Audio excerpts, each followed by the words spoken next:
মেক্সিকোর ওয়াক্সাকা শহরে শুরু হলো গেলার্গেতসা ২০২৫, যা দেশের অন্যতম গুরুত্বপূর্ণ সাংস্কৃতিক উৎসব এবং লাতিন আমেরিকার সবচেয়ে বড় আদিবাসী উৎসবগুলোর মধ্যে একটি।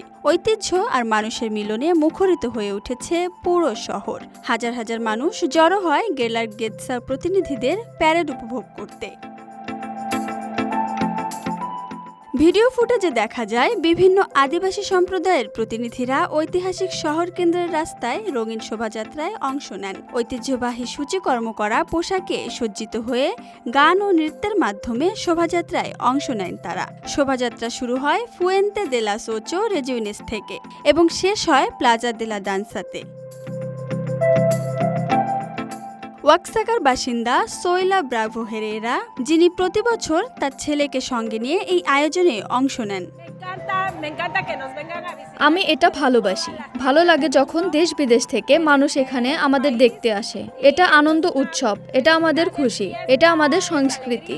আর ভালো লাগে যখন সারা বিশ্বের মানুষ এতে অংশ নেয় এবং উপভোগ করে। শোভাযাত্রায় পরিবেশিত হয় ঐতিহ্যবাহী নৃত্য, যার মধ্যে ছিল জনপ্রিয় ফ্লোর দে পিনা, যা পরিবেশন করেন টুক্সটেপেক অঞ্চলের নারীরা। এছাড়াও ছিল স্থানীয় পানীয় মেজকালের স্বাদ গ্রহণ এবং আতশবাজির প্রদর্শনী। টুক্সটেপেকের নৃত্যশিল্পীরা বলেন এ নৃত্যের জন্য প্রায় ৬ মাস ধরে প্রস্তুতি নেন তারা। অনুষ্ঠানে নেতৃত্ব দেন ভুট্টে দেবী সেন্তেওতলের প্রতিনিধি পাত্রিসিয়া জারাগোসা। ছিলেন রাজ্য কর্মকর্তারাও। অংশ নিয়েছেন দেশের নানা প্রান্ত থেকে আগত প্রতিনিধিরা, এমনকি যুক্তরাষ্ট্রে থাকা ওয়াক্সাকান পরিবাররাও ছিলেন অংশীদার।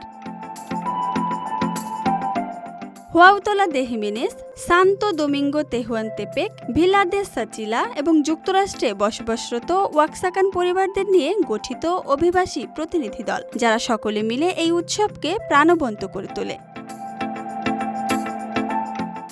এই উৎসবের মধ্য দিয়ে আনুষ্ঠানিকভাবে গেলার্গেতসা ২০২৫-এর সূচনা হলো, যা শুরু হয়েছে ২১ জুলাই থেকে এবং শেষ হবে ২৮ জুলাই। ওয়াক্সাকা শহরের রোটন্ডা দে লা আসুসেনা মঞ্চে এটি অনুষ্ঠিত হচ্ছে। এটি শুধু একটি উৎসব নয়, এটি একটি লোক ঐতিহ্যের রঙিন মিলন মেলা। Dhaka express, desk report.